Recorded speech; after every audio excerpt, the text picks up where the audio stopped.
if you go to the beach and you walk to the water's edge, you think of yourself as being at the edge of the United States, but you're not, because the land underneath the ocean, extending 12 miles out, is land that's owned by the United States. And the land on the bottom of the ocean, extended 200 miles out, is under the direct control of the United States. So there's as much underwater United States as there is land United States.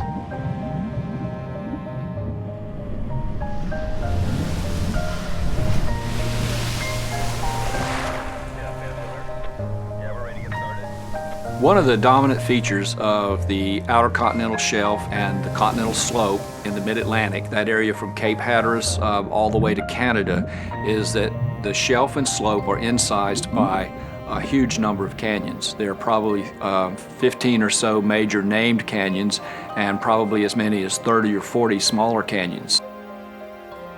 We decided to focus on two of the canyons. Baltimore Canyon, which is off the coast of Maryland, about 100 miles.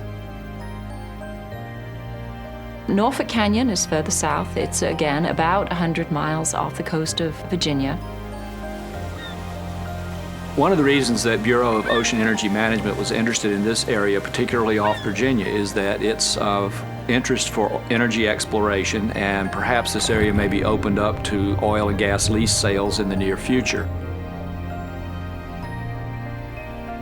Deep-sea corals provide the complexity and habitat for many of the world's fishes. So I'm really interested in understanding what is that balance between tapping into our resources that we need as a thriving civilization, but also protecting these habitats.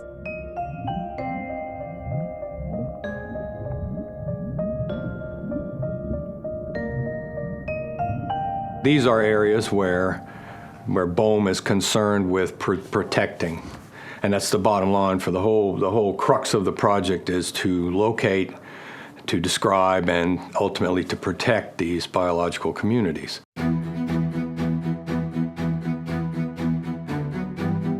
It's a small city at sea. We function 24 hours a day, and we're integrating a lot of different kinds of equipment and a lot of different kinds of expertise. So this project was important in a lot of ways in terms of collaboration. The Bureau of Ocean Energy Management provided most of the funding for the project. The National Oceanic and Atmospheric Administration provided the ships and ROVs, the remote operated vehicles that we used underwater.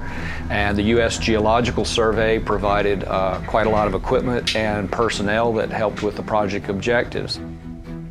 When you look at a marine ecosystem, you have to do it holistically, just like on land. Every component meets with another component to form the whole. You can learn so much from each other, and also with the different disciplines. I mean, I'm mainly looking at the sedimentology, while others are looking at the fauna, but there is always a link between all these disciplines. In what ways have shipwrecks and man-made objects become an essential part of the ecosystem, an essential habitat for fisheries? And is that the case, or is that not the case? And then there's the geology, what the canyons are shaped like, how that affects the hydrodynamics, how the sediment moves. Who lives within the canyon sediment environment, and what about the canyon environment influences who's living there? How far can corals and their offspring disperse in the deep sea? Is basically the deep sea one continuous unit and you can move from canyon to canyon, or is each canyon going to have its own unique fauna? My work benefits the public by expanding our understanding of biodiversity. The whole spectrum of life are in the microbial community associated with these corals. 65% of the deep sea corals live in water depths greater than 50 meters. But fortunately, through advanced technologies, such as remotely operated vehicles or manned subs, we've been exposed to this amazing world that lives below the light zone, which we call the aphotic zone, where there's actually thriving ecosystems living in complete darkness.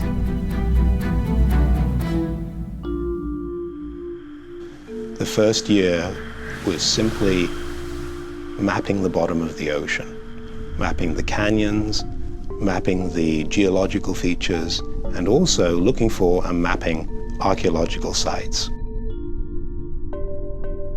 Very, very little of the seafloor has been mapped. Every scrap of land has been mapped to some degree, but we are still literally blundering around in the dark, often with the deep sea. So this is the very first step, and those maps help us tremendously in trying to determine where to deploy our more expensive assets. Chief Bosun, Bridge. Go ahead, Bridge. We are on station for the lander deployment. A lander is actually an observatory. A little bit more. Good. Whoa. In order to really understand what's driving these ecosystems and how the oceanography works around them, we really need long-term data. Yeah. Are you ready, Mike? Yep. These platforms allow us to do something that is completely impossible, impractical with regular ship time. It's a standalone object, so we can deploy it and we can leave it for a few days, but also up to a year on the seafloor. And that's great because then we can get data not only of daily variability, but also of like weekly and seasonal fluctuations, because also in the deep sea you have seasonal fluctuations. It's kind of like sending kids to college. You throw a lot of money in the water and you never know what's going to happen. But the data that comes back is information that we couldn't get by being out on a ship. All right, get out of the step, go. Yeah, that was tough, but it went in. I'm tired. So we put instruments on these landers. We put them down on the seafloor where they sit there and they collect high-resolution environmental data such as current speed, temperature, salinity, turbidity, a whole suite of things. We get to see in that picture the type of environmental variability that actually influences the animals that we're collecting. The quick views, snapshots of what we see when we're out on a research cruise is not necessarily what's controlling an animal's distribution or its survival or its life history.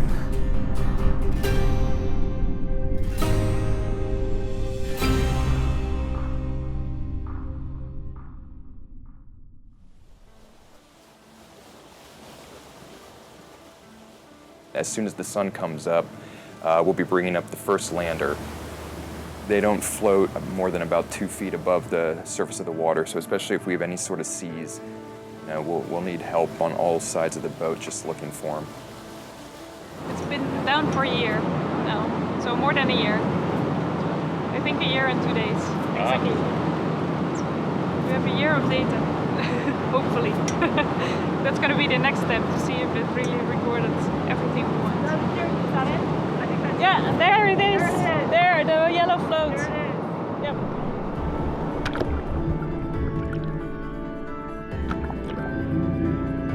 I think it gets worse. The more you do of them, the more nervous you become.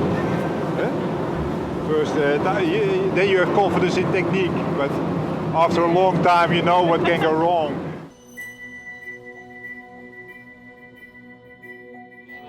I need just another minute for this drift to settle out. It's not ranging on them at all. So it's a trial and error.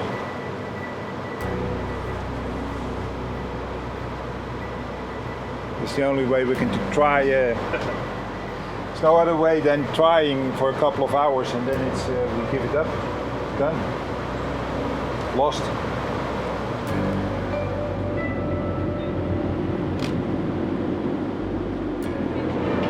Well, it's the risk of the profession. So a little bit of crying and then starting all over again.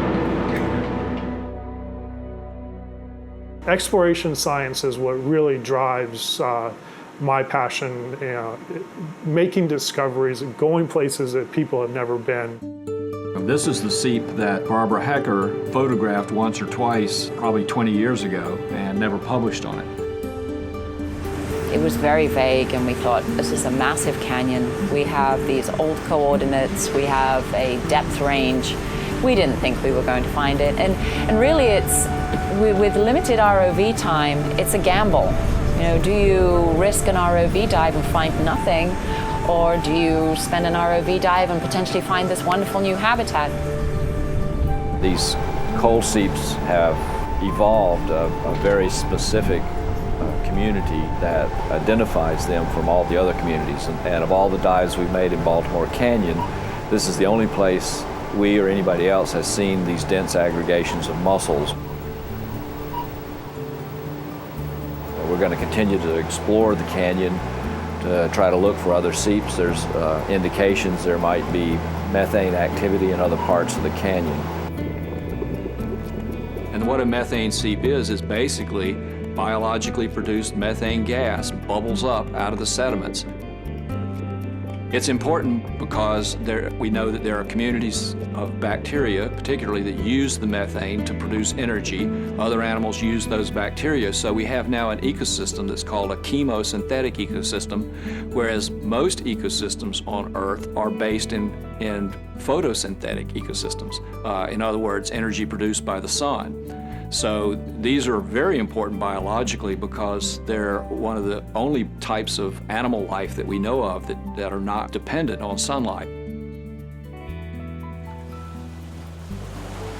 Prior to our cruises, there was a ship that went out, the Okeanos, and using multi-beam sonar, they were able to detect bubbles being emitted from the seafloor. Bubbles. And we had the first opportunity to take an ROV dive down and actually see this seep.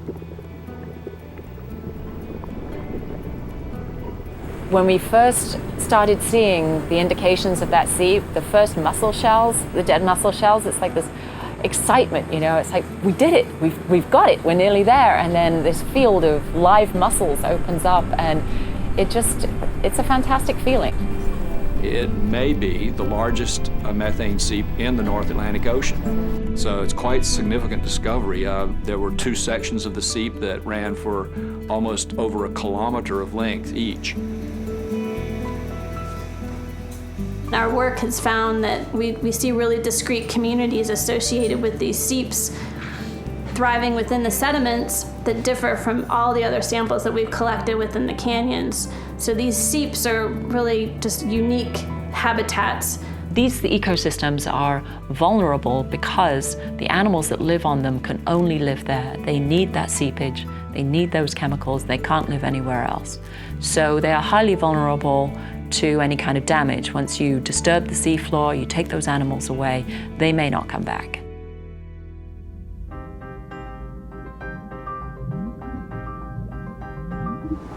These are Lophelia polyps. This is the first time we found this species in the canyon. It's been reported from Baltimore Canyon before, but I don't think anybody's ever taken any footage or seen it visually. We really didn't expect to see Lophelia. That was just amazing. It was a holy cow moment. We know that Lophelia is further south. It's been documented from further north, but these canyons were a gap in the middle that we have now filled.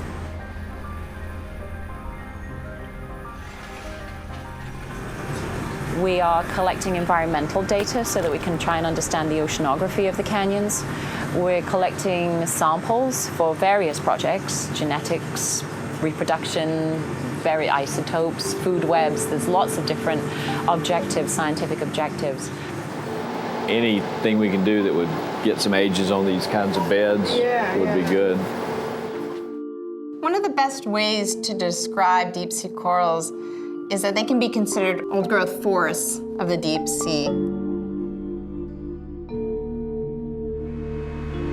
They grow in a shrub-like or tree-like fashion. And just as trees deposit rings, so do a lot of different species of deep sea coral. We can actually take the coral, the disc, and we can separate the layers into individual bands. When we analyze the skeleton of the deep sea corals, we're essentially going back in time on a sort of ring by ring basis or on a growth band by growth band basis.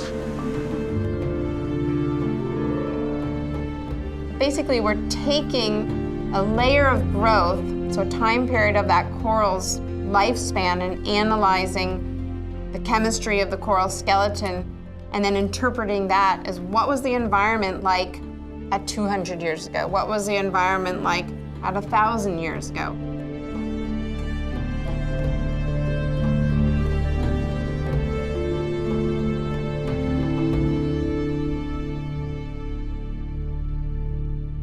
All over the world, shipwrecks form artificial reefs.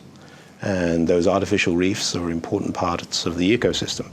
And so BOEM not only wants to understand the historical importance of the sites and the damage that's been done to them, but they also want to understand the role of the wrecks within the broader ecosystem. We'll be visiting at least 2 more shipwrecks on this cruise. And when we return to the lab, we'll process the material and identify the animals that we find associated with shipwrecks and compare them to the surrounding substrate. It'd be nice to get a similar view from the other side, coming down and seeing all that fishing gear right up against the bow. The shipwrecks are important for a number of biological species. The sites are major breeding grounds for chained dogfish. Ironically, the dogfish use the nets for their egg casings. One of the things that's interesting is that there are grouper species that generally is considered to be a southern species that are using these wrecks, and that's a commercially important species and a recreationally important species. So these wrecks, in addition to their historical importance and significance, are providing a tremendous amount of habitat for animals. See the mola mola? Mola mola. Ocean sunfish. Very cool. We expected that Baltimore and Norfolk Canyon would be fairly similar to each other. They aren't very far apart geographically, but there is also a chance that with the channeling of water and currents within a canyon, that each canyon could be fairly unique. The origins of these canyons is from when sea level was lower and rivers deposited sediment. That's still happening today, where we're getting transport of sediment both from the rivers and the continental shelf.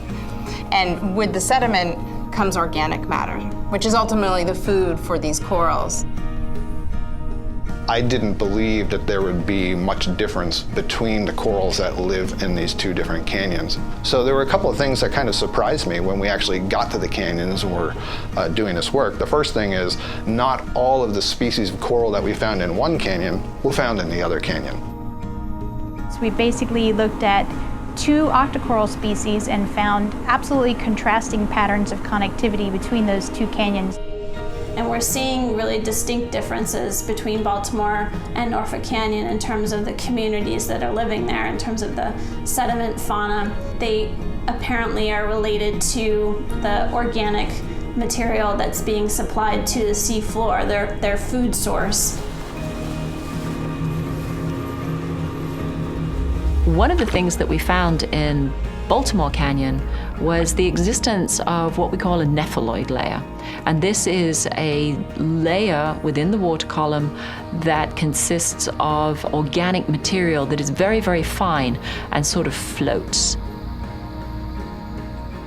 Basically, there's a lot of particulates in the water, and it was really concentrated at this one particular depth. And so, oh, well, maybe that's why there were so many corals there. I hadn't thought of that previously.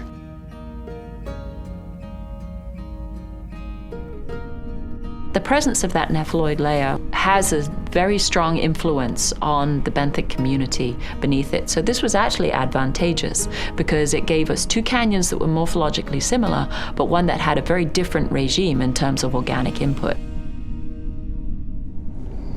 We had some very significant findings to come out of this project. We found over 125 species of fish in the canyons based on our video analysis and our trawl sampling. We found about 9 species, maybe more after we analyzed the data, that were new records for this area. They hadn't been reported from the mid-Atlantic before. One was even from as far north as Greenland. Most of the fisheries surveys are based on trawl surveys, and those trawls can only operate in smooth, sandy bottoms. We're collecting data in areas where people have been unable to sample. So we're getting a lot of information that people just didn't have at all about fish communities, about habitat, about invertebrates, a whole range of things.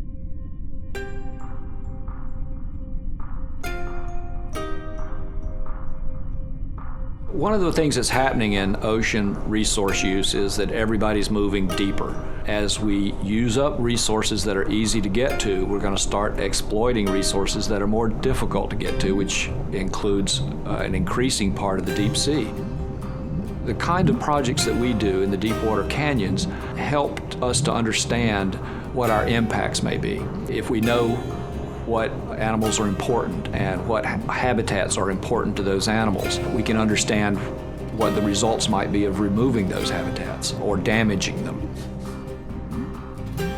So what that means is that the science of understanding the environment that's impacted by energy development has to move quickly.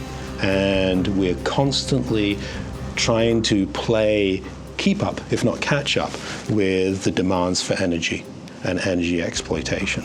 And so studies like this are very important because they provide the policymakers and the politicians and the decision makers with the kind of information they need to help the nation fulfill its energy needs and energy requirements.